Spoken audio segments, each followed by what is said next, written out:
ამ წუთებში ბათუმის საქალაქო სასამართლოში მზია ამაღლობელი სისხლის სამართლის საქმეზე მორიგი პროცესი მიმდინარეობს. ხმაურით დაიწყო სხდომა, რომელზეც საქმის მთავარ ფიგურანტსა და დაზარალებულად ცნობილ ბათუმის პოლიციის უფროს ირაკლი დგებუაძეს უსმენენ. მზია ამაღლობელის მხარდამჭერების მხრიდან შენობაშიც და შენობის გარეთაც ისმოდა შეძახილები თავისუფლება მზია ამაღლობელს. დარბაზში მყოფმა ერთ-ერთმა პირმა პროტესტის ნიშნად ხმაურით დატოვა სხდომათა დარბაზი. მოსამართლემ ასევე დარბაზი დაატოვებინა ტელეკომპანია ფორმულას გადამღებ ჯგუფს იმ მოტივით, რომ ტელეკომპანია პირდაპირ ეთერში გადასცემდა პროცესს, რაც კანონით აკრძალულია, თუმცა ჟურნალისტის მტკიცებით პროცესი კანონის შესაბამისად რამდენიმე წუთის დაგვიანებით გადაიცემოდა. თავად ირაკლი დგებუაძემ კი დეტალურად ისაუბრა ზოგადად ბათუმში მიმდინარე საპროტესტო აქციების შესახებ და განაცხადა, რომ აქციის მონაწილეებთან პოლიციას მეგობრული ურთიერთობაც კი ჰქონდა, თუმცა მისი თქმით სიტუაცია რადიკალურად შეიცვალა 11-12 მარტის ღამეს, როდესაც ის გოგონა დააკავეს, რომელმაც პოლიციელს სტიკერი გააკრა. დგებუაძის მტკიცებით აქციის მონაწილეები, რომლებმაც სამმართველოსთან გადაინაცვლეს, განსაკუთრებით აგრესიულები იყვნენ, ასევე მან განაცხადა, რომ დაკავებული ორი პირი ნასვამ მდგომარეობაში იყო და შეურაცხყოფას აყენებდნენ პოლიციელებს.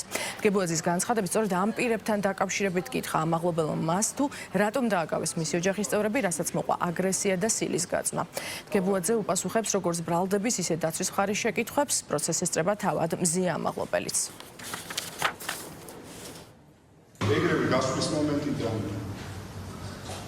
ქალბატონი მზია მეკითხება, ჩემი ოჯახის წევრები რატომ ყავს დაკავებული? ეხლა უნებრივია არ მეწოდინებოდა მის ოჯახის წევრები და ვეკითხები გვარს.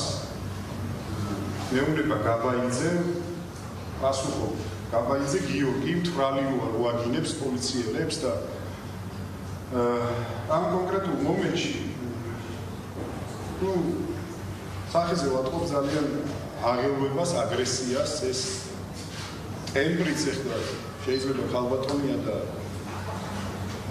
რაღაც არ შემშილებია ამ ტემბრის, მაგრამ უნებრივია დაბინახე რომ აგრესიულია ძალიან. რა და იმდენად აბსურდული მოთხოვნა ქონდა ეხლა როდის ანთავისუფლებ ჩემს ოჯახის წევრს და თან ამას აგრესიულად რომ ითხოვ, ჩავთვალე რომ იმ მომენტში მასთან კონკრეტულად საუბარს აზრი არ ქონდა და დავაპირე წასვლა აქციის წევრების ძირითადი ნაკადი ცოტა მოშორებით და დაახლოებით 10 მეტრში. ამ დროს მოულოდნელად პოლიციის კურსის ხაჩავს, ეუბნება ფრაზას რომ მე რო დამაკავეთ და აი მოკაჩვის დროს ესეც კი ძალიან გამიკვირდა. ძალიან გაოცებულმა შევხედე აი მის ხელს, რომ რატო შვება.